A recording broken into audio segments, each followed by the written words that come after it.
Welcome to this video of a Sales Accelerator event held for sales leaders who are striving to build a high-performance sales team. The video comprises a 75-minute question and answer program with an outstanding panel of 4 who have deep experience in building elite high-performance teams. 2 are leadership consultants and 2 are currently holding roles as highly successful sales directors. Firstly, we have Tony Hughes, who is recognised by LinkedIn, amongst others, as the most influential sales leadership consultant in Asia Pacific, and number 2 or 3 globally. Tony will chair the panel, as well as sharing his invaluable insight on the subject. Next, we have Diana Tapp, who is Australia's #1 high-performance team consultant.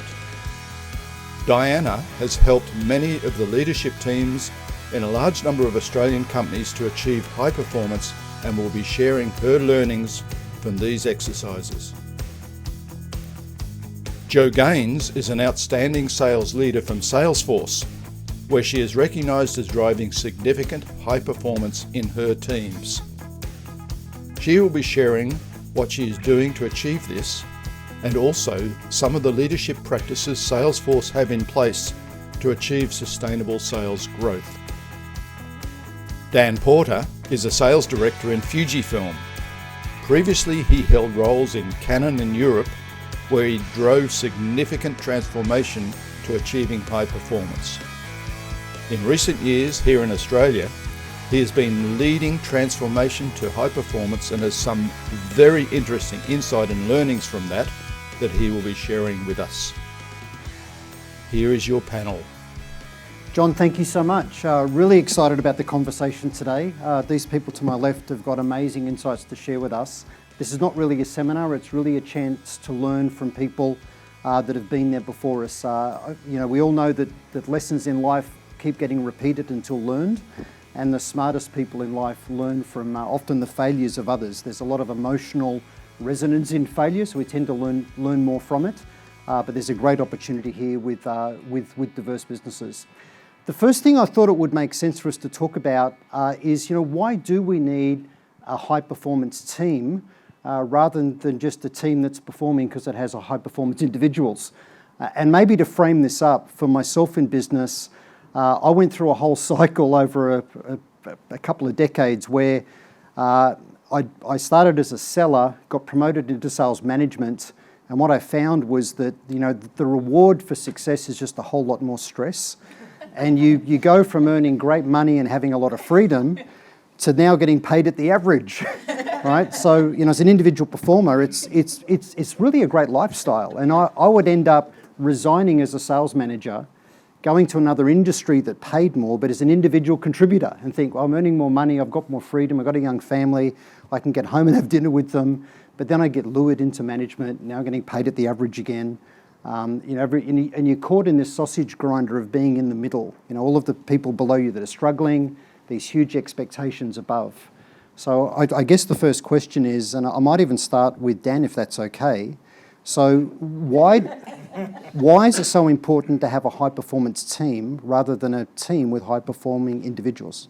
I think to me there's 2 parts to that. The first is that increasingly we see it's not one person engaging with the customer. You need to have the full... That's okay, yeah. We're close enough? We are, we're on now.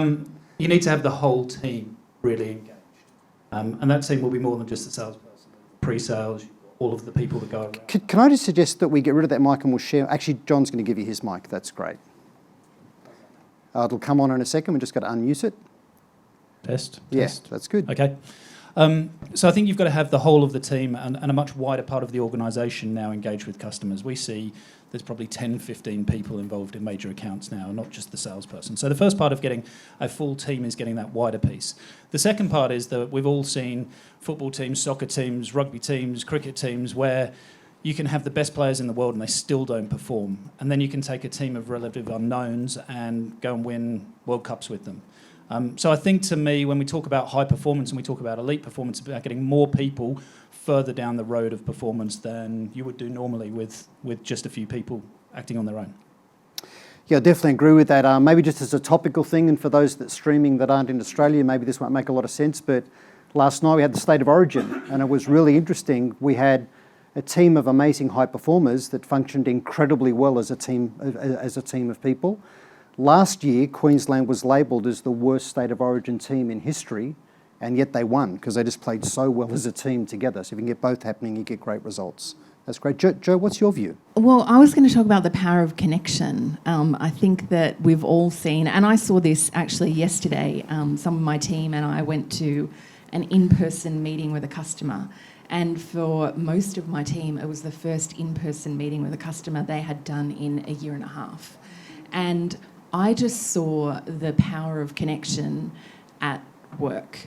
And my team, they lifted, they had to prepare, we had to meet half an hour before in a cafe, and we had to talk about roles, and we had to have the right connectors, and we kind of got out of that motion. But all being together there with 6 people from the customer side was really empowering and uplifting. And that power of connection to build the energy and the momentum to move forward is so important.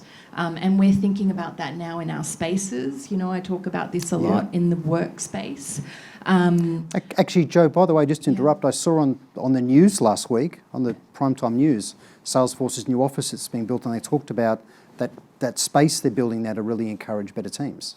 Absolutely. We've had to rethink the space. We've actually done a whole new RFP for the fit out of the space based on what's happened over the last 18 months. And a trial that we've been doing in the office over the last few months, getting people to give us feedback and move furniture and work out what types of collaboration spaces they want.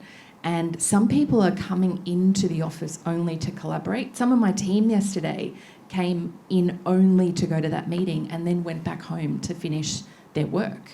And Nicole and I were actually on a study tour last week of the Hunter Valley. We were supposed to go to Silicon Valley, and it ended up being a valley-to-valley tour.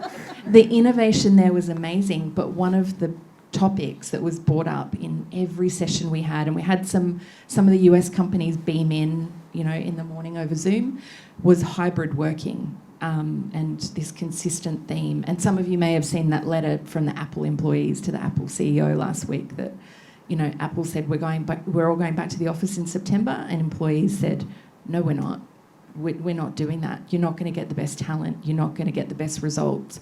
We all want this idea of hybrid or flex working, but we want to get together to collaborate and connect. And we all lift each other up when we get together to collaborate and connect. And I think that lifts the performance of the team when people feel connected. They all feel like they've got a shared goal and a shared outcome. And you do see better results when people feel connected to a cause. And the last one more thing. Yeah, go for it. Is connected to a cause. Salesforce talks about this a lot, and I truly believe it. Businesses doing well by doing good. Teams, even sales teams, need to know what's the greater purpose, what's the higher goal, what are we all aiming for here. And yes, of course, we all know sales results and sales outcomes, and I can totally relate to what Tony was saying before when I look at what some of my sales team are earning compared to me. It's a little miserable. But, they all know they're there to hit a number. But what else? They want to help customers. And I think we'll talk today about this idea of partnership that customers are looking for. But all of my sales team they truly want to know they're making a difference in their customers' lives, to their customers' business. That, again, connection, purpose, collaboration is really important. Hey, Jo, just before I go to Diana, just to give people a sense of scale here, because the interesting thing about trying to pull insights from data, and we're looking at how do we really build high-performance teams, just to give you a sense of scale of these two organisations, how many sellers, including your sales engineers, pre-sales people, inside sellers, AEs, field sellers, how many have Salesforce got in ANZ? I think by the time we move into that tower, we'll have, you might know this better than me, but probably 700, 800? Oh, at least. At least, I was going to say, like a couple of thousand. if you count SEs, Wow. pre-sales. So there's a big data set here that these insights are coming from. And Dan, how about for your organisation that you're running? My side at the moment, I think we've got about 80 people total reps, plus about if you then 80, start looking at yep. sales support, and if you start looking at the SMB side of the business, it goes up to about 250. Okay, so about 250 people. Great. So Diana, go on. Sorry, that's about the size of my team. So Wow, yeah. just of your team. Yeah. So that's a big span of control, and you've got managers reporting to you, as well as the people at the coalface. Yeah. So Diana, what's your view on all this? Oh, this is already. I'm going. Ooh. I think there's several things for us. Firstly, is to think about why. To go back to your original question, Tony, of why do you want to have a high-performing team? Why is a team more important than having a bunch of individuals? Well, there's one really strong business case, and it's called you get better results.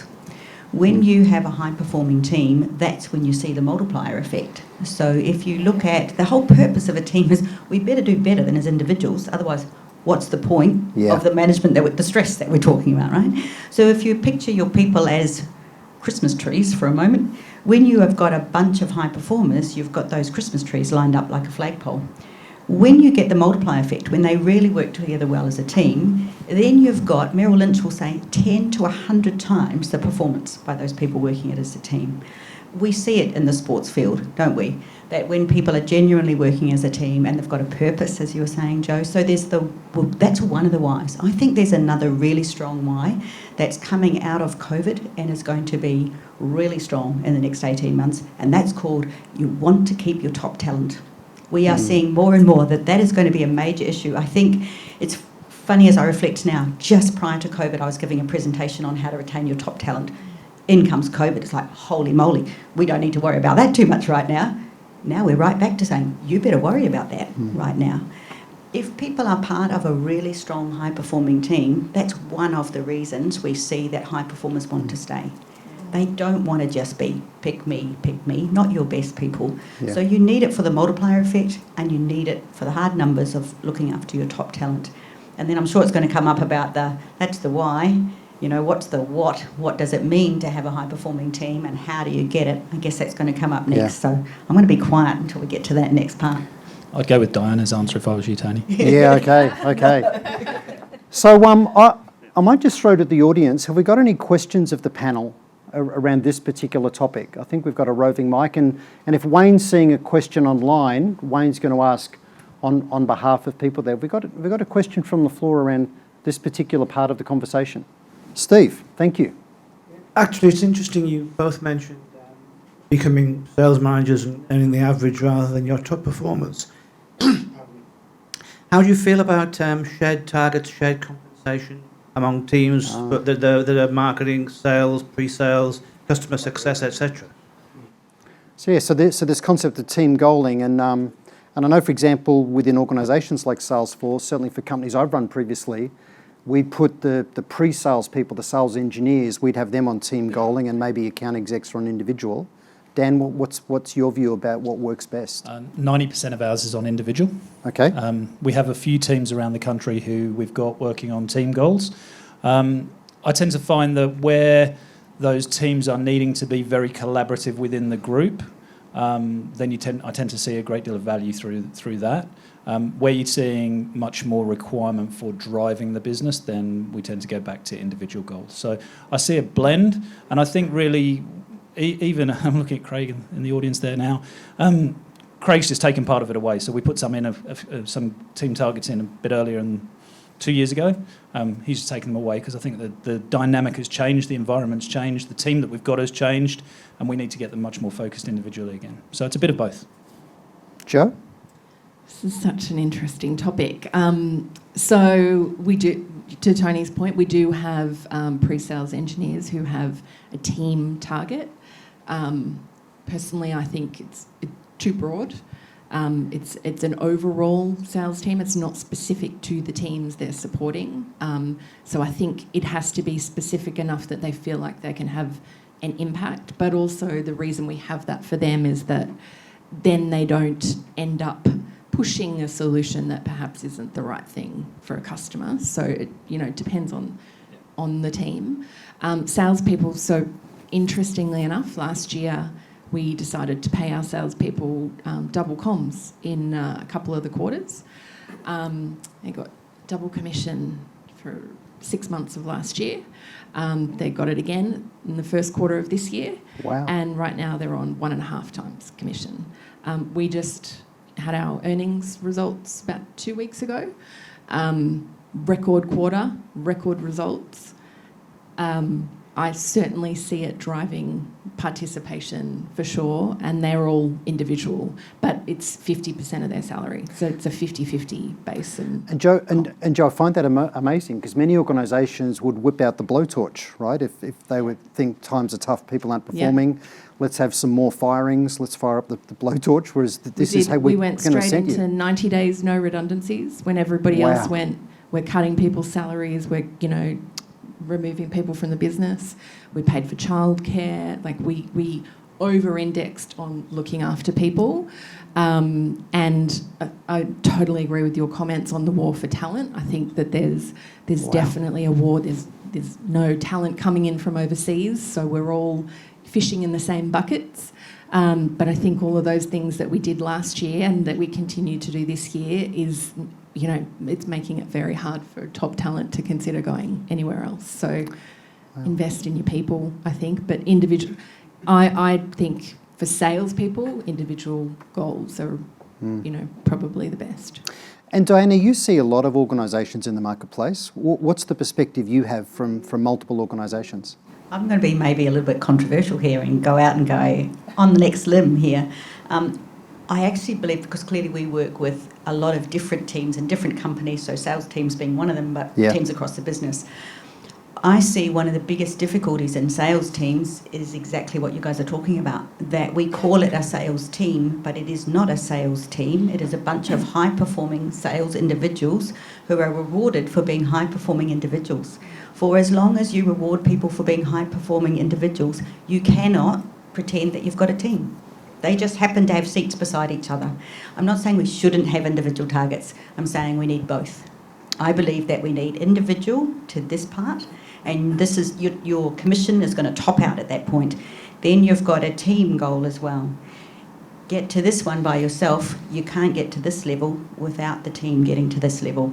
In that way, we build both, reward people who are high performers, but also say being part of a genuine team is important. If we think that's important, we've got to reward it. Okay? Not just financially. So I think to your point, Joe, I think one of the really interesting things when we look at motivation with people, and it's we talk about the 7 steps to high performance.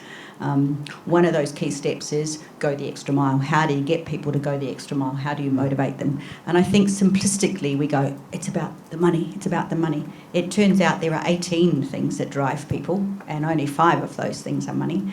Most of us have mortgages to pay and lifestyles to look after, so it's going to feature in there. But it's very often not the top thing. And if I think of a story, I remember doing this with the sales team, and the sales director leaned back and he said, "Oh, I already know this, Di. You're giving me this tool, but I know what my people are motivated by. It's money." I said, "Just humour me. Just go and test this out this week with your team and come back next week."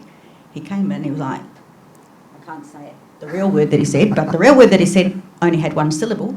He said, "Who would have thought, oh my God, Di, not a single one of them had financial as their number 1. They all had it in there, but not as their number 1. I said, "Oh, how interesting, so-and-so. So what buttons are we now pressing?" I think, sadly, in all areas of life, not just sales, we tend to make assumptions. The speed that we go, we make assumptions based often on what we think is right for us without thinking, what about them? So, Joe. But we've all worked on the group assignments. Yes, we have. What a great analogy, by the way. Yes, and with all the passengers. There's always the passengers, That's right. There is always. I mean, my kids are 13 and 9, and they're starting to do group assignments, and they're, "Mum, there's this person in the group who it's just not fair." Yeah, and I think part of the individual, as sales leaders, as great, compassionate, involved sales leaders, it's up to us to get those individual contributors who are on individual commission plans to actually help and support us. I know I have people in my team who will go the extra mile. I know the ones to, tap on the shoulder and go, "I need you to put the pedal down." Or, I said to one of my team yesterday, I'm seeing a bit of, a couple of issues in this deal. I've banked it. He's like, you can depend on me. It is happening, and that I think is great sales leadership, right? Yeah. So I think the group assignment thing comes to mind for me when you talk about It's called leadership, isn't it? team targets. Once upon a time, long before corporate training, I was a high school teacher. My girls have gone through uni, so I see you think it's bad at school, wait till they're at uni doing group assignments. What's the problem? It's the leader, i.e. in a school system, it's the teacher who has to ensure that all of the students are contributing.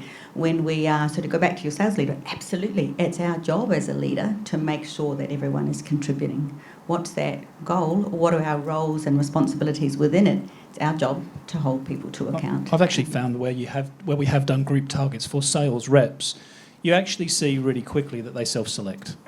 That within a group, they will actually turn around and they will start siphoning off the people who are not contributing, because they start to see very quickly that power of connectivity and that power of actually working as a group, if it's the right thing to do. So I think we do get very quickly back to that concept of leadership, because if they've started to select somebody out, if they've started to identify somebody as not being part of the group, and you do nothing about it, then you end up in a situation where you get exactly what Joe's talking about, which is that that dynamic within the team that doesn't work.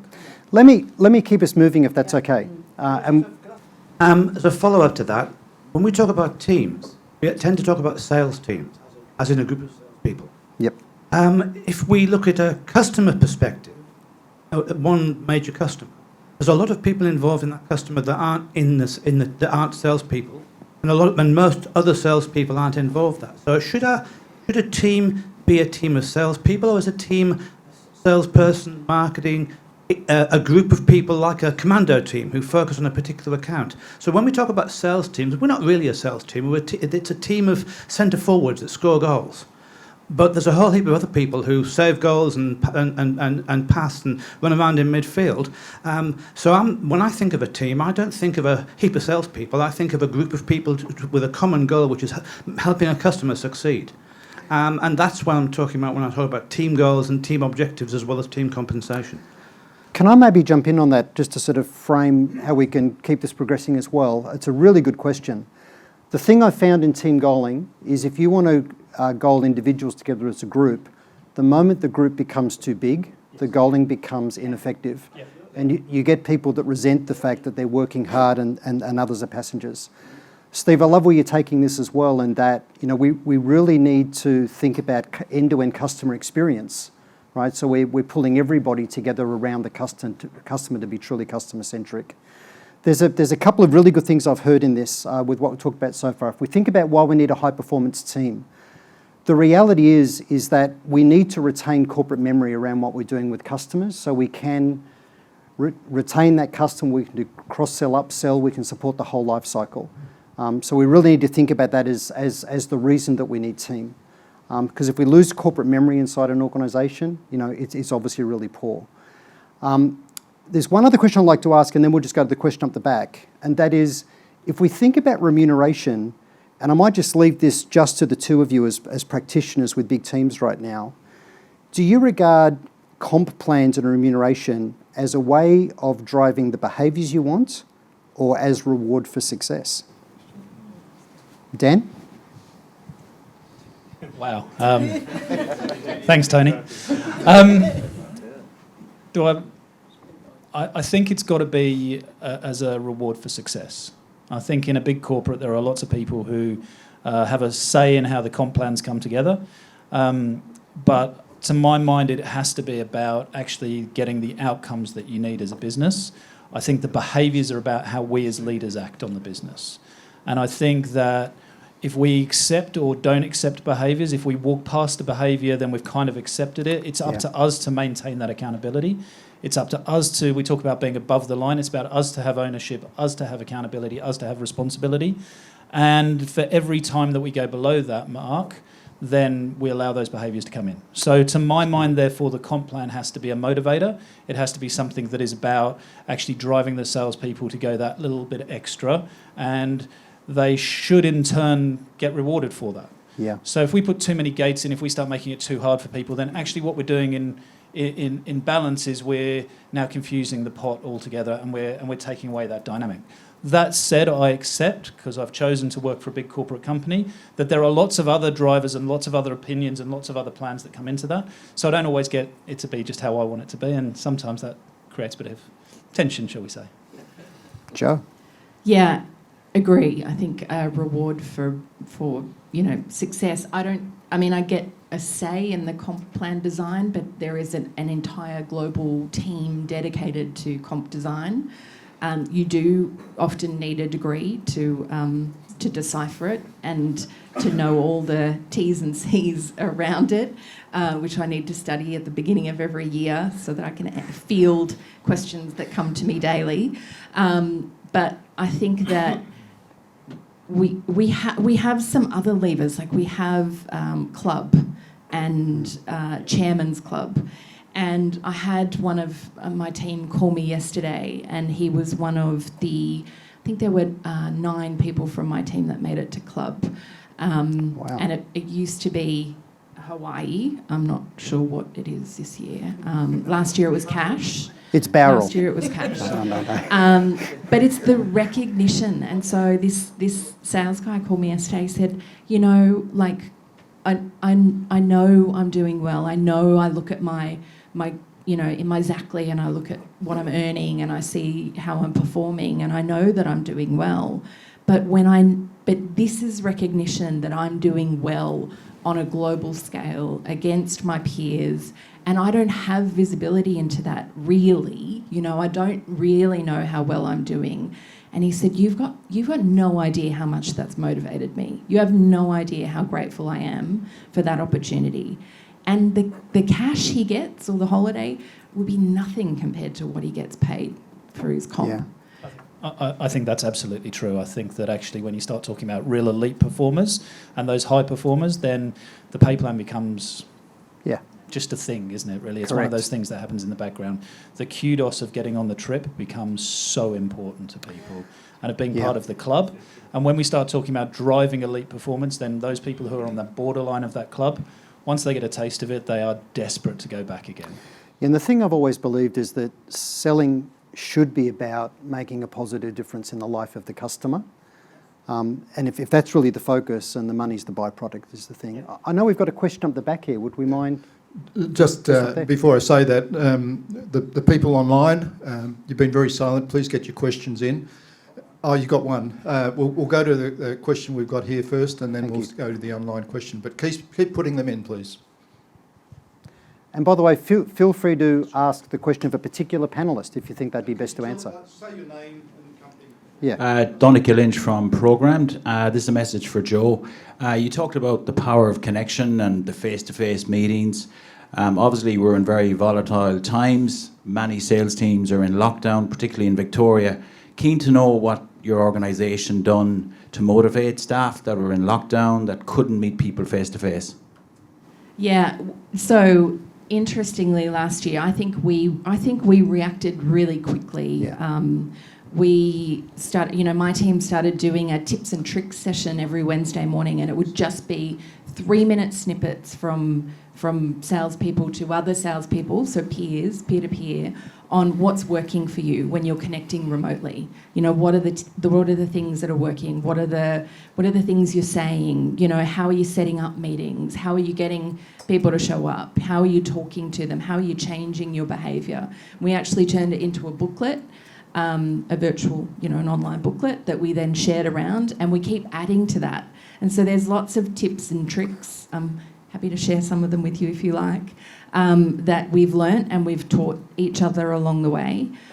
We started also doing things like, virtual drinks and, virtual sessions to get people together to do things like not talking about work. We've started doing virtual roundtables. So next week we've got a CMO roundtable with 15 CMOs, and we get together on a particular topic and we'll talk, and we actually often will send them a box of, I think the last one we sort of sent them a little plant that they could put on their desk that could be on their Zoom screen, and we sent them a coffee cup and, some tea and a whole bunch of things so we could all virtually kind of participate in a tea break together. And we spend some of the time on the Zoom call not talking about digital transformation or, CRM or whatever.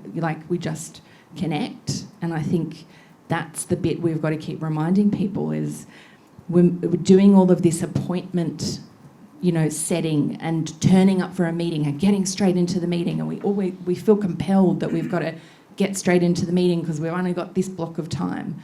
No, we need to remember that we're all human, and you need to check in on your customers, on your team, and you need to ask, how are you going? How are you feeling? What's going on for you? Is now really a good time?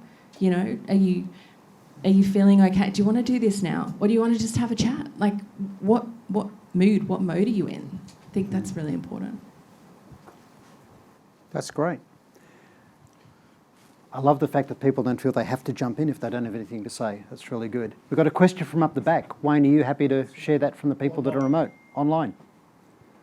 Yeah, Tony, we've got one online. We've got a few coming through here, actually, and they're all, surprise, surprise, they're remuneration related. Wow, okay. There's one here from Dave Adamson, and David's with Ascender HCM. He's put a couple of questions through, but I'm going to throw this one out because I know it's going to be a little bit contentious. And he says the hunter-farmer discussion is relevant here. Farmers, account managers are more likely to be team-oriented, whereas hunters see their team as those who are supporting the individuals. What are your thoughts? Can I jump in on this first?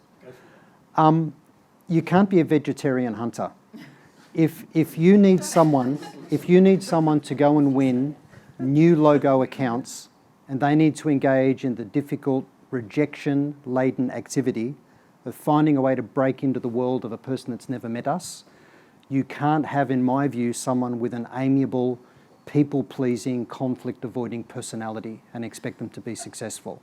So I know that sounds pretty brutal. It's one of the toughest lessons I've learned as a sales leader. I learned stop hiring people who can't write and stop hiring people who don't have the right personality for hard-nosed new business creation. So if you've got someone who's an account manager, it's all about managing that relationship, resolving their problems, being their advocate inside the organisation. That's valued and important. And all farmers need to hunt, and all hunters need to sell in a way that also farms. You don't want to win a deal where they never want to do business again. They're not truly a customer until they buy from us the second and third time. So we'll need to do a bit of both. But I think it's dangerous to think that farmers can be hard-nosed hunters at the same time. Might just throw to Dan. We're just getting through the end now of a phase of investment into a pure new business team, so net new logo team, which isn't part of our historical DNA, and certainly a lot of our international leaders have struggled to see it work in other countries and other continents in the past. 2-year investment. We knew it was going to take 2 years. We know that a lot of those people we've had to keep them fed, we've had to keep them watered. It's the tightest knit sales team that we've got in the country. Wow. Sorry, excuse me. And I think it's because we've got the right type of people. I think you're absolutely right, Tony. You've got to have the right type of people that really want to go and hunt, and they see and like attracts like, and they like each other. So they've become really collaborative. They've become a really closed unit. They're by far and away the most collaborative team that we've got in the country. Wow. Yeah, I have to... I feel like I'm agreeing with everything he said today, but I totally agree. No, go for it, yeah. You're next, yeah. Yeah, that it's about the profile, and it's about the expectation setting on what are you going to be doing, what is a day in the life going to look like, and they do support each other. I mean, we have cleared territories and patches that they're in, so there's not a who gets in first kind of gets it. So I think that's important, setting clear boundaries for them. But then, they're absolutely collaborating, sharing those tips and tricks, talking about what's working, what's not, and very proud when we, put up new logos and they have a sense of ownership around, I did that, and I wouldn't have done that without a team. I agree with you. I kind of think that the farmers tend to be a little more single-minded sometimes and resting on their laurels a little bit. I think, those hunters are hungry and they're looking for ways and contacts, and they're also very good at using executive sponsorship and using the organisation to help them in their charter. I think you've got to be a slightly different type of person to want to go and do that. I think, as you said, Tony, they've got to be people who want to go and put themselves out there on the wire, and it's a tough place to be. It's a brutal place to be at times. I know one of them spent 2 weeks making phone calls to customers and emails and LinkedIn and every other type of connection he could possibly find, and didn't get a single take for 2 weeks. That's a pretty brutal space to be in. The next week he got 4 or 5, just bang, bang, bang. It just happens. So I think they've got to be a slightly different type of person, and they by default want to go and be together and be a unit. Again, I think it comes down to the type of leaders you've got in that space. They've also got to want to be in that space.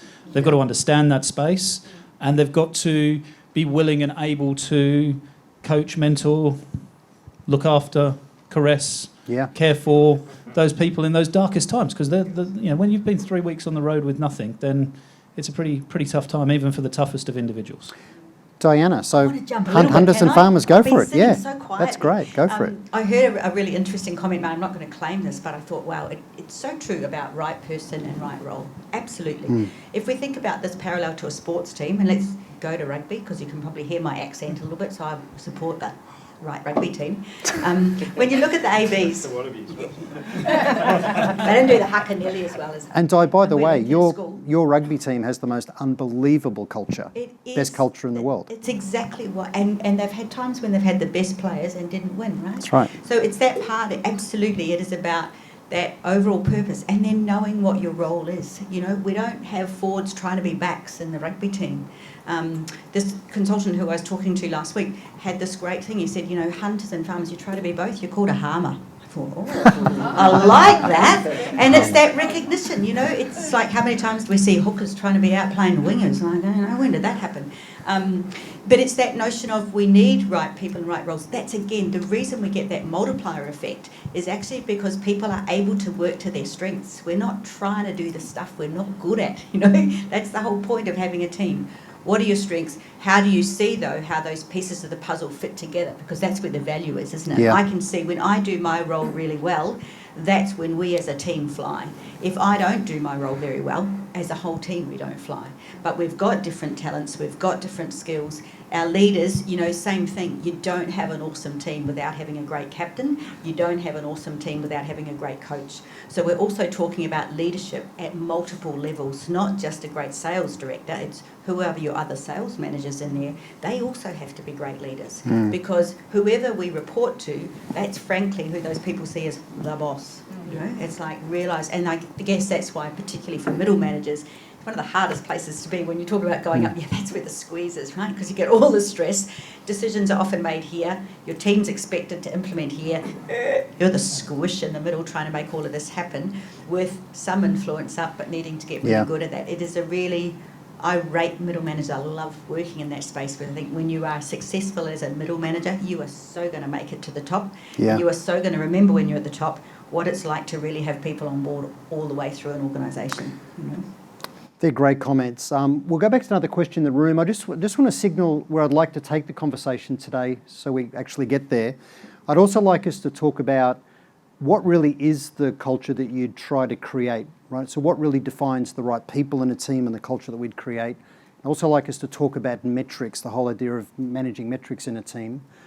Just to close out this thing on hunters and farmers, there's one trait in my view that everybody needs that is customer facing, whether they're an account manager or a new business development person. They have to be able to take a point of view to the customer. So even if you're managing an existing client, you have to be brave enough and capable enough to carry a conversation into the C-suite about how that organisation could drive improved results. That's key for an account executive doing new business development, but I would say try and equip your account managers to do the same thing. If we're not the one reframing the thinking of the customer, helping them unlock greater value from the relationship with us, then that account is vulnerable to competition. So we have to find a way to grow and not just retain. We've got another question at the back. Yeah, hi, it's Steve Bohill, Range International. It was really just an observation which might be useful for the group, but it was based on what Joe said about Salesforce and your flexibility and nimbleness in changing comp. Comp obviously for sales is as old as the hills, but also comp for businesses and teams. When I ran a small software company, turned it around, it was struggling and everyone felt disengaged. We put in a bonus scheme for everybody, and they didn't believe it at the first, but when they got their first checks, they were like, wow, that's fantastic. The problem, of course, is unless you keep changing and monitoring it and managing it, everyone gets used to it and doesn't perform again. They all fall back to the mean. So actually, you need to always keep, I mean, everybody knows this, but it's just an observation that might be useful, but you need to keep looking at it and rechanging it and finding what works and what doesn't, and just keep looking at it. So when we think about metrics and metrics management, I think Dan and Di have got a similar view on this. Dan, what's your view about managing by monitoring metrics? It's something I'm quite passionate about. I think if you can imagine it, you can measure it. So that is both a massive opportunity and a massive curse. If you pick the wrong things to measure, you can spend a lot of time looking at spreadsheets and charts on walls and increasingly cards and BI platforms and everything else. So I think it's about working out what the things that are really important are. What are those true lead indicators? We've done a lot of work with our Salesforce through COVID to really understand what makes them successful. And we have been able to separate out the group that always achieve 100%, that are always on the club, that are always on the trip, versus everybody else, and start to look statistically across quite a big data set what makes a difference and what doesn't make a difference. And some of the things that you see between that group of high performers and everybody else is very different to what you'd expect it to be. There is no statistical difference in their business acumen, their consultative selling skills, their activity levels. Those things are a given. They're just, you have to have a certain level to be at the game. Is this in your high performers, right? So the difference between your high performers and the rest of my sales force. Wow. So you have to have those things just to be in the game. But the analogy that we've used is a bit like saying, at the end of the day, when you start looking at it, the top soccer players, let's use the All Blacks. If you go and start looking at the All Blacks winning the World Cup, do they run a certain number more metres than the team that came second? No. They've got to run a certain number of metres just to be in the World Cup final. Now you've got to start looking at what the differences are. And we've seen those differences start to come down to their knowledge of the market, their knowledge of their real knowledge of their territory, their ability to build a plan, their ability to execute that plan, and their ability to manage the pipeline going through. So when we start looking at the metrics we need to manage them by, it becomes a different set of metrics, but it does push you straight back to saying, well, actually now we've got to start looking at the management metrics around the sales managers, because actually what we want is we want those people who are just on the cusp of the club coming up further. So how do we get those attributes from the high performers into those middle players in the market, and how do we start to really lift the whole game up at the same time? So we start looking at a completely different set of metrics as a result. Ty, what's your view? I totally think we need to have metrics, but absolutely to Dan's point, we've got to have the metrics that matter. So we need to start off from saying what actually matters. What does high performance look like for our team? What matters? And then find a way to measure it. And the reality is we've got sucked into, because we can measure every darn thing, we've got sucked into measuring a whole lot of things that A, don't really matter, and B, sucked into measuring things that we can put a number on, because it's way easier to measure stuff when it's got a number and people feel more comfortable with that. When you look at where your high performers are, it's their behaviours that are the key thing rather than the end goal that makes the difference. So we know it's so interesting. We go, oh, but we can't measure attitude. If I asked you to say to me, think now of the 2 top people in your team in terms of attitude, I bet you could tell me. Am I right? What number belongs to that? I don't know. And who cares? I know who my 2 top people are. So I think we're way better off measuring change. You know, on a 1 to 4 scale, where do you rate yourself currently in terms of attitude? If it's a 4, it's like, I'm ready to coach people. If it's a 3, I rate myself a 3. As a manager, I don't care whether you rate yourself as a 2 or 3. The thing that's interesting is, so you're a 3, what do you need to do to be a 4? Because it's I'm a 3 because I don't do this very well, or I didn't behave all that well with that customer. What do you need to do differently? That tells us what to do. And our job of measuring is to say, how do we lift higher, isn't it? You know, if it's an end in itself, big deal. That's what we did with our uni degrees. It's called What's Next. We're measuring here to say what's next. Who are you either going to mentor with our tips and tricks, or what are you going to do next to develop? Di, can I really challenge this? So this has been sort of an agree-a-thon so far, right? Yeah. So but let me really challenge this. I do a lot of work with organisations around solving the biggest problem most companies have, which is lack of consistent quality sales pipeline. Most organisations are good at progressing and winning deals if they've got them. But the thing I find is if you're not executing the right level of input activity the right way, your attitude doesn't matter. You can have a great attitude, but what I find with a lot of sellers is they do a lot of planning around prospecting. They think a lot about prospecting, but they don't actually do much prospecting, right? They don't actually make enough phone calls, send enough emails, do enough connections in LinkedIn. They're not doing the right level of activity the right way to get the result. And the really interesting thing is there's a gentleman called Jason Jordan. He co-authored a book with Michelle Van Zeller called Cracking the Sales Management Code. It's the best book on sales management I've ever read, mainly because it's not dry and boring like a textbook. It's very practical. But they did a lot of research. One of the things they found was that 87% of what people measure in CRM systems are not things that you can manage, right? They're rearward-facing, in the revision mirror things that don't actually impact anything. And he said it gets down, there's only about 13% where you can do something about it. It's an activity, it's a lead indicator, as Dan said. So to me, if we're going to manage, we need to manage the input activities that lead to hitting objectives that then create results. So many people make the mistake of having their flamethrower in one hand and their forecast in the other. You know, more revenue, more pipeline. You need more revenue, you need more pipeline. Well, what are the activities that are going to do it and how do they need to do it? And Joe, one of the things I love about Salesforce, I've had the privilege of working with some Salesforce teams, but Salesforce drinks their own champagne. You know, they actually implement their own technology in a way that they encourage customers to. What do you do to try and drive the right levels of behaviour and activity? Yeah, that's spot on. I resonate with what you're both saying. I think sometimes I end up in a bit of analysis paralysis because we do have the platform with all the data, we do have the analytics tools, and so we do drink the Kool-Aid, and we do, you know, smoke the pipe, whatever. You can drown in data, right? You can drown in dashboards. We absolutely can. But yeah, those lead measures like role plays. I came into this year and said to my team, role plays. That's what we're going to do this year. You know, we're going to teach each other. We're going to talk about, you be the customer, you be the salesperson. We're going to talk about what you've learned. You know, how does that look? We can do it over and over and over till you feel like you know it all and you're bored with it. And just teach you how to have those conversations, how to have a point of view. We have bashos, right, that we develop for our BDRs and salespeople.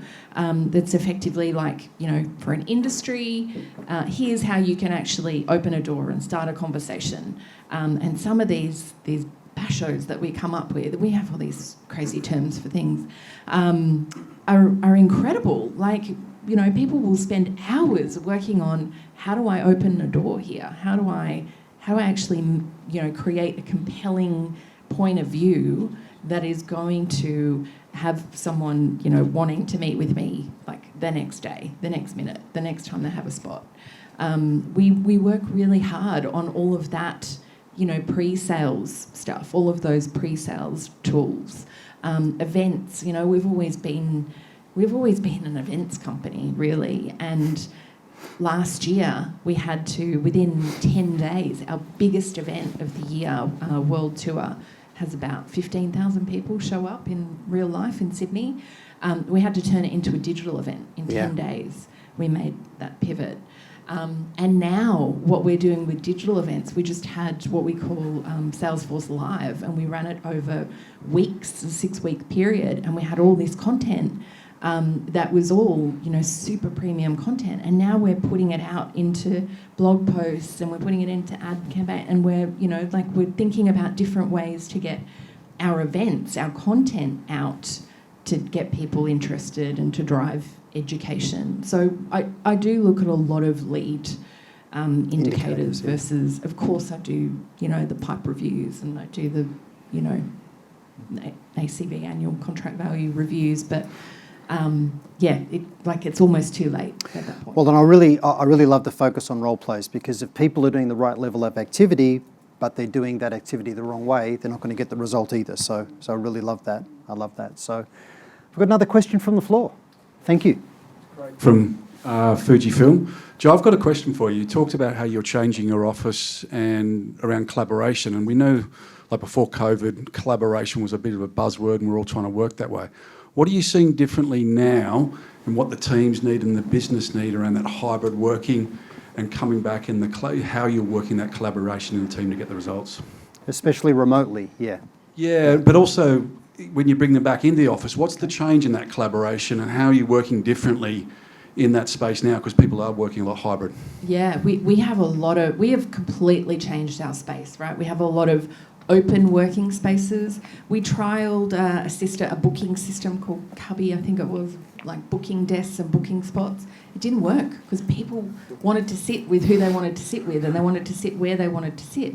So we got rid of that and we've just opened it up. And it is amazing how you see, people wanting to sit together with people they've never met before, and then they end up talking about the deals they're working on or the things that they've learned or the things that they're having problems with. And you're starting to see these new connections form where when everybody had a desk or everyone had their group that they sat with, they weren't collaborating with different parts of the organisation or with people in different teams. And so now I had to get over my own frustration that I felt like people were coming into the office and not working because they're all in the kitchen and they're in these collaboration spaces and they're all talking a lot and not on the phone or not, in a meeting room on a Zoom. But actually what's coming out of it, the ideas and the connections and I know that person, I could introduce you, or I had that same problem here, let me introduce you to so-and-so who can help you out with that. That's what I'm seeing more of. And it's harder in the virtual sense, but I'm also starting to see a bit of that too in those drinks catch-ups and breakfast connections and tips and tricks. People starting to then collaborate more with each other and tap them on the shoulder and go, tell me more about that thing you did. I want to know more. So just different spaces. For a little while, people were a bit frustrated. They couldn't get a meeting room because everyone wanted to be in a meeting room. We saw a really cool thing from Cisco last week where they were talking about they've got this new technology where they can monitor who's in the room, how long were they in there for, did people show up for the meeting. We're starting to look at that too. I don't think we should be booking meeting rooms anymore. I think if you're there and you need a room, just use it. And if it's available, great. If it's not, find somewhere else. And you don't have to be in a meeting room anymore. You can, I did an interview yesterday in the lobby, a virtual interview in the lobby, headphones on. We've all got, I think, mostly got over this idea that you have to be in a room and you have to have, there are some conversations you can't have on there. Hey, I'm going to Tony Jones. Actually, if I really was Tony Jones, I'd ask about how non-high-performing teams is affecting global warming, but I won't do that. So we've actually only got 20 minutes to go. So for those that are remote, we might take a question from the people that are watching remotely. I'd really love us to pivot the conversation now around to what really are the traits, skills, traits, attributes that we're looking for in the individuals that help us build high-performance teams, and what really is that culture that we're trying to create. So do we have a question that's maybe along those lines? Yeah, Tony, look, there's quite a few questions still regarding... remuneration. Remuneration and motivation. And look, what I'll do is I'll pass, just for everyone that's online and listening, I'll pass those on to the panel and we'll get those answers back to people generically. Okay, great. A lot of questions about your 18 steps that you mentioned, or the 18 motivators. But Tony, to help you pivot, mate, Kendall Watt from Sales has asked, how do you change the narrative around role play? Oh, sorry, no, where was it? It was from Mike McGowan. Is there a framework for building high-performance teams versus a set of opinions about teams in general? So that might help you pivot where you're looking to go now, mate. Can I just maybe open by saying that culture in an organisation, in my view, is nothing more, nothing less than the lived behaviours of the leaders. Right? So if we say we want a culture of inclusivity and diversity, well, are the leaders living that? Right? If we say that we're transparent, are the leaders really living that? What I might go to you, Di. Totally. I think, that whole scene is, if we think in a nutshell, because we can get so philosophical and so big and all these things, culture is, what are people doing when no one's looking? If your culture is awesome, they're still doing the right thing when no one's watching them and no one's monitoring them. If they're, okay, Tony's watching me right now, so this is the way I'm supposed to do it, you haven't got a great culture, right? So it's that, totally it is about the leaders, and I think we need to be really honest and say, when your people are doing that behaviour 85% of the time, you will have a high-performing team, or have that opportunity. For the leaders, that 85 is 95. If you are the director or the CEO, it's 98. We need to see that life is not fair. The bar is always higher for a leader, and it should be, because guess what? Everyone's watching you. Yeah. They don't see you do it once. That means you don't do it. Our level of consistency, we have to be getting the HD. So that, I think, is so important for us to realise as leaders, because quite often, particularly in the heat of the moment, when the pressure's really on, we're not our best selves. And we tend to go, yeah, but my intention was great. People even tell us we're fine. Like, you can't be perfect all the time, Joe. Like, you're not meant to be God. The trouble is, the impact of those high pressure moments is massive. So those are exactly the times when we have to get it right. And those are the times that people remember. So life is not fair. People remember the 5% moments. How did you respond under enormous pressure? If you held it together and got to the outcome, you are seen as an awesome leader. They will walk on water for you. There's a high level of trust. The whole culture goes here. If we're great in the good weather and the good times, and then we lose it a little bit, people can give you excuses, but the truth is, you're downgraded. People don't trust you as much. We start saying, oh, we can do it when times are great, but any of that buts, if we see ourselves as no excuses leaders, particularly in the emotional intelligence space, no excuses ever to lose your marbles, then we're going to be in the right space. The moment as leaders we let ourselves say, no one's perfect. No one is perfect, right? But we've got to be striving for that top bar. If we are not, our people will strive for the bar that's a bit lower, and on it goes, on all the way down. So I think absolutely it says those gaps we've really got to figure out a way to fill them, either to grow in that space ourselves as leaders, or to make sure we recognise we're not good at it, and Tony is great, so let me just utilise Tony for it and acknowledge that space, because the bar is high. I agree with you. I am great. Joe. Stand up. Humble as Joe. We were away with a very sort of high-profile leader last week, and she said, Oh, wow. It's true, it's really true, the fish does rot from the head. And I think that is, exactly what you're saying. The leader, the tone of the leader and the behaviour of the leader dictates the tone and the behaviour of the team. And even when it comes to this idea of flexible working, I actually wouldn't mind being in the office 5 days a week. I'd be happy with that. But then if I'm telling my team they can work flexibly and I'm there 5 days, what do they expect I expect from them? If I'm not living and breathing it and walking the talk, then how do I expect them to behave any differently? So I will work a couple of days from home so that they all feel that they can also do the same. And when it comes to behaviours in a meeting, you can say, I want to learn from you, I want to coach, I want to listen. They expect you as a leader to show up and set the tone. You cannot sit back as a leader. And they expect you to be there and give them feedback. After the meeting we went to yesterday, they don't want me to walk out and go, that was amazing, you did well. I mean, they do in some parts, but they also want to know, how can I improve? How can I get better? What you were talking about. How do I get from a 3 to a 4? And so we do as leaders, we really do have to be always on. And actually sometimes at the moment, that's when I use my home time to be, to recharge and to go, like, I can have my slippers on my feet and I can feel a little bit more like I can I'm still when I'm on calls and things, but I can just take a bit of a breather, which has been amazing for me as a leader, because when I'm in and I'm with them, I'm on and I'm there and we're going for it. Joe, I really love that. And just to give you an example, we as sales leaders will often say to our salespeople, you need to turn up when you see the customer, either physically or in a Zoom meeting. You need to turn up with a customer-centric point of view. Make the conversation about them. And then that salesperson invites their boss, their leader, to come and engage with the customer also. And what do we as the leaders typically do? Let me tell you about our organisation, and the awards that we've won and the new capabilities we've released. We turn up and do the very thing we're asking them not to do, right? And this thing, it's the lived values of the leaders that really create that, for example, a customer-centric culture and how we engage. Dan, what are you seeing?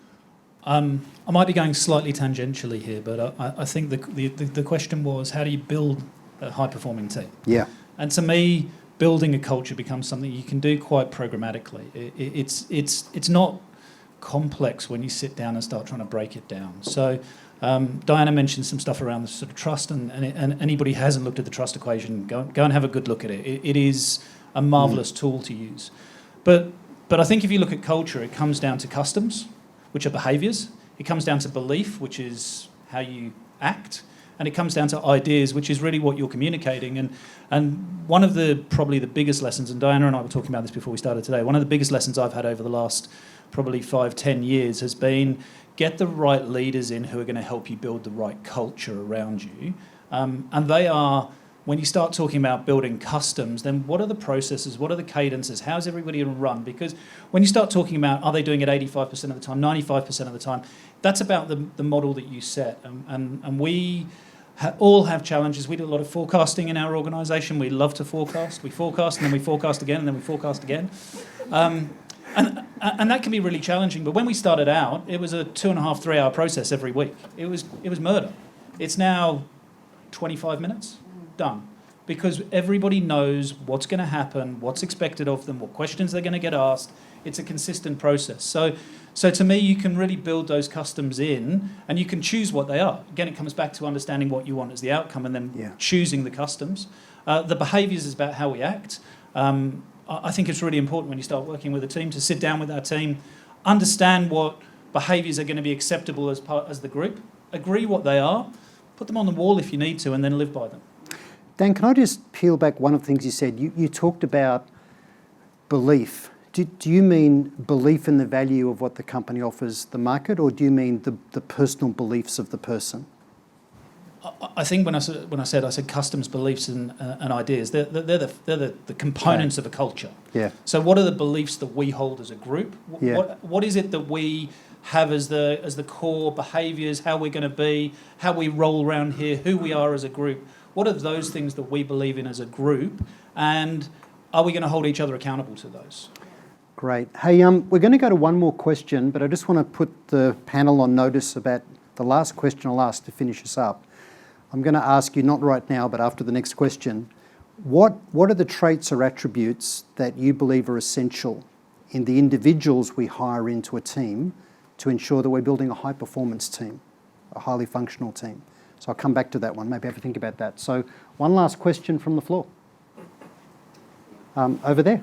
Thank you. Thanks. Hi, Nicole from Capgemini.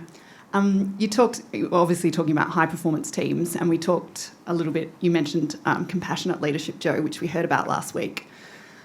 We also talked about demonstrating the behaviour, leading as leaders. What about vulnerability and admitting that you don't always have all the answers? It's kind of a little bit of a juxtaposition. I'd be interested in the views from all three of you, but how do you deal with that in your teams as sales leaders? Di? Oh, can I start? Yeah, why not? I think one of the things that we have learned, we were probably learning it pre-COVID because we had this thing called authentic leadership, so a big part of that is actually be a real person, not a god. Because the bar is so high, sometimes as leaders it's easy for us to think we've got to be fantastic at everything. No, we've got to be fantastic at the things we say we're fantastic at, and we've certainly got to live those values. So that part's a given, but we don't have to be gurus at everything. A, we're not, and B, by almost pretending that we are. And I don't mean that leaders bullshit. It's more we're scared to show the vulnerability. So it looks as if we're great at everything. It actually makes it really hard for our people to say, I'm a bit scared about this. I'm not too good about this. They need to know we're scared of some things too. And if I look at my own situation, there was a time last year you know this New Zealand accent, so my parents are in New Zealand and my mum has been very unwell for a number of years now. I had been going back to see them very regular. I couldn't go. I could feel, but I was just being ever so stoic. Let's just get on with it. We were a face-to-face training company pre-COVID, so we also were in the reinvention last year to do the blended program that we have now as one of our offerings. So I'm really proud of that. I got busy, as I think most of us do. Like, just focus on the things you can control. At one point, I could feel I was nearly at breaking point. I was like, carry on. No one else knew this.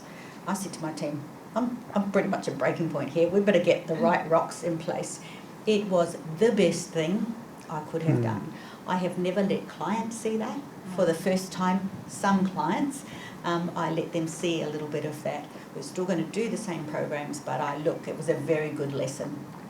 There is such a thing as being too stoic in this world. We're not going to have a loving about it. Say, yeah, I'm finding this pretty tough now to give people the chance to say, God, that really sucks, Di. How are you dealing with that? Actually, by the way, this has happened with my parents too, or my aunt, and goodness me, everyone in COVID. I think if we ever needed a reminder that we are people first, and then we have roles in our profession, and then we have our other roles in life, this was the time. And if we want to learn the lesson, here's one of the lessons.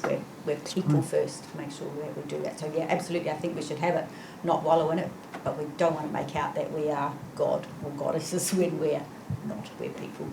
Thanks, Di. Jo? I get asked a lot. I've been a single mum of 2 girls for a while. I have a partner now, but they're not his kids, so they're ultimately my responsibility. And I get asked all the time, how do you manage? How do you do this? How do you get here at 7 o'clock this morning and get your kids to school? And it is a real struggle. There are days when I think I should just stay home. Why am I doing this? So people want to know, men and women, because we have, at Salesforce, equal parental leave. So I have a number of my leaders on my team this year, male leaders, taking up to 6 months off. Paternity leave. Paternity leave. And they want to know, when they're off and when they come back, they want to know, how do you manage being a parent and having this... And they want that vulnerability. They want to know where you're failing. They want to know that, my kids mostly eat breakfast in the car or on the bus. They want to know, where are you not keeping it all together? Because it actually is impossible to keep it all together.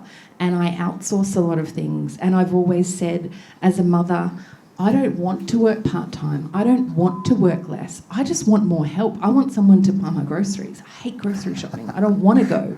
I want someone to help with childcare. So when Salesforce helped with that last year, it's this is amazing. They know what I need.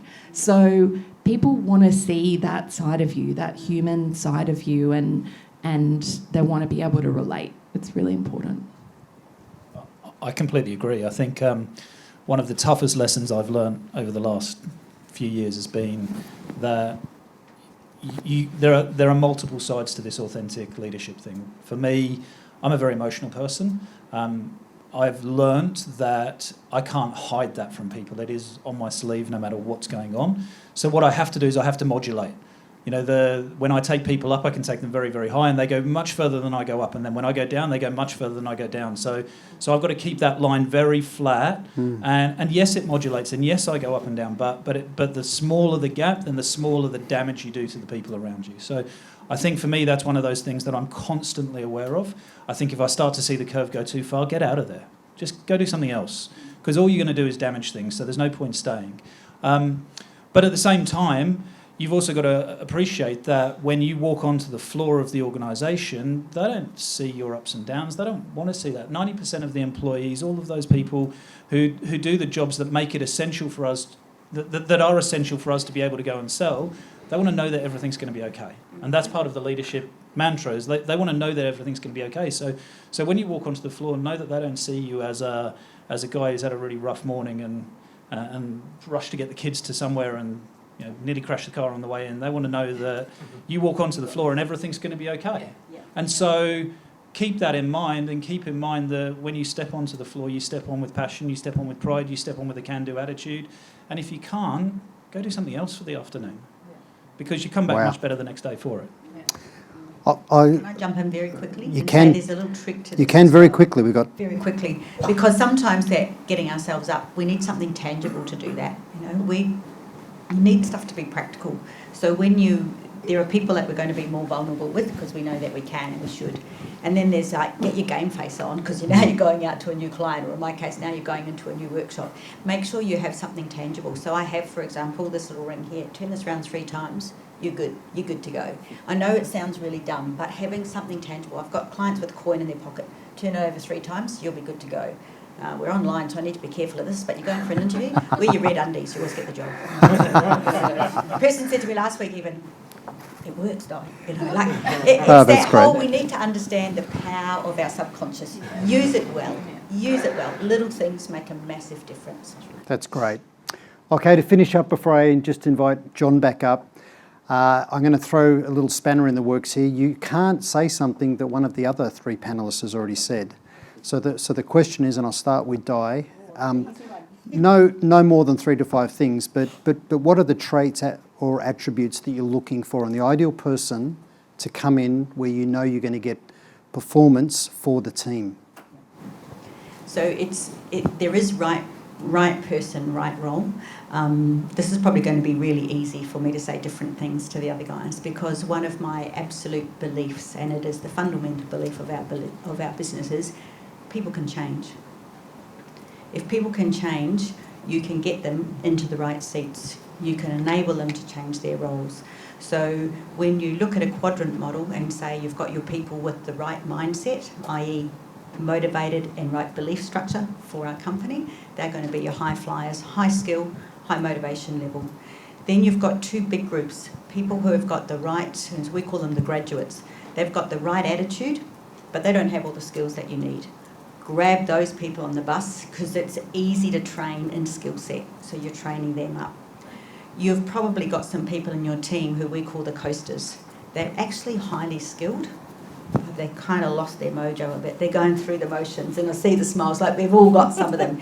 Those people, the problem is not their skill, the problem is their mindset. So back to that motivation part.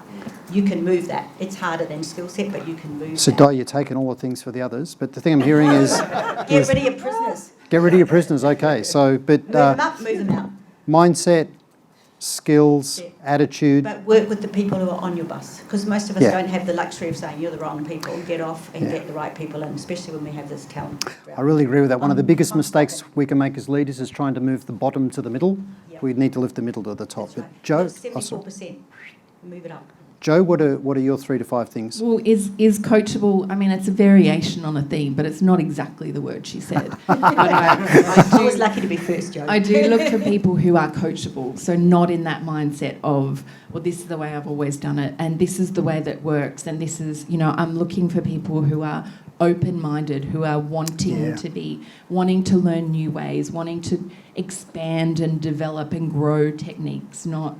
I already know it all, I've done it all, I've seen it all, like those people are not coachable generally in my view. But, organised, turn up on time. I like what you said before as well, Tony, about able to actually write a sentence, write a presentation. Yeah. You're laughing, seriously. People who... And I'm doing a lot of interviews. I'm interviewing... I'm trying to find 19 people for my team at the moment. Wow. I'm doing a lot of interviewing at the moment, and you would be surprised. Yes. So test for that. Should I leave some, maybe for Dan? Yeah. Make it tough. You can do a couple more. But that punctuality, I know. In my younger years, I used to think it was kind of quirky to be a little bit late. It's it is not a good quality. I had someone yesterday, my time is precious, his time is precious, but I got on the Hangout and then I called him on the mobile and said, "Are you joining?" He said, "Oh, no, I thought it was 3:30. And I said, "No, it's 3 o'clock. It's in your calendar. Look in your calendar." "Oh, it is 3 o'clock. This is like 12 minutes past 3. He was an amazing candidate, but I'm going to be testing him. He's going to go through a lot more motions. I'm not discounting him straight away because I think you should give everyone a chance. Well, I mean, and one-off it could moment. be a one-off. But he's going to have to jump through some serious hoops now. So punctuality, organised, coachable, just a good human, Yeah. I look for people. So we are a values-led organisation, and I will never work for an organisation again that is not values-led. I can name our values and I can tell you how I live our values every single day. And if someone comes and wants to work for me who is not values-led and is not aligned to our values, and they're not just corporate values, they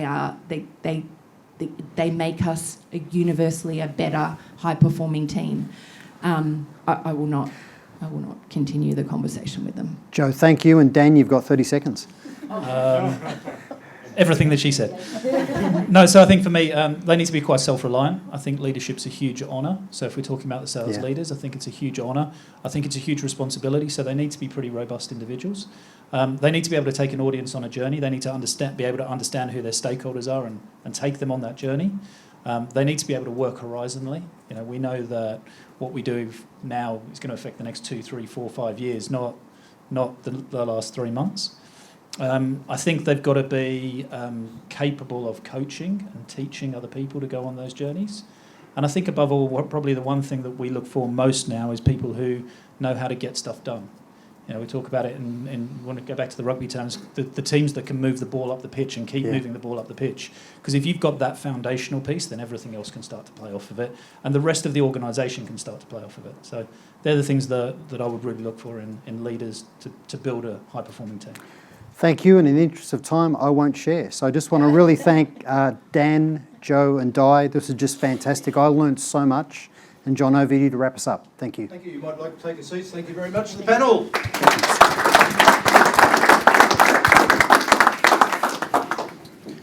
Well, I think we possibly could have gone for another 2, 3, 4 hours on this subject and still only be scratching the surface. Sales Leader Forums, there's a whole lot of content that you can go to the website for, salesleaderforums.com, and there's all sorts of, hundreds and hundreds, 400 or something videos on sales and sales leadership, lots and lots of, 2,000 or 3,000 articles. You can search and you get access all sorts of content.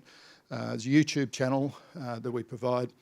But go to the website, and those, as I said at the beginning, those that are interested, you can see how all these sales leaders up here are interacting, particularly Joe and Dan, and comparing notes. If you do join a peer group where you do that with 10 or so and you build a relationship, it's highly valuable to support you, one in your career, but also bringing value back to your own company. So I encourage you to think about the possibility of joining a peer group. Just give me a call, let me know. Be very interested. Thank you all. Enjoy your day.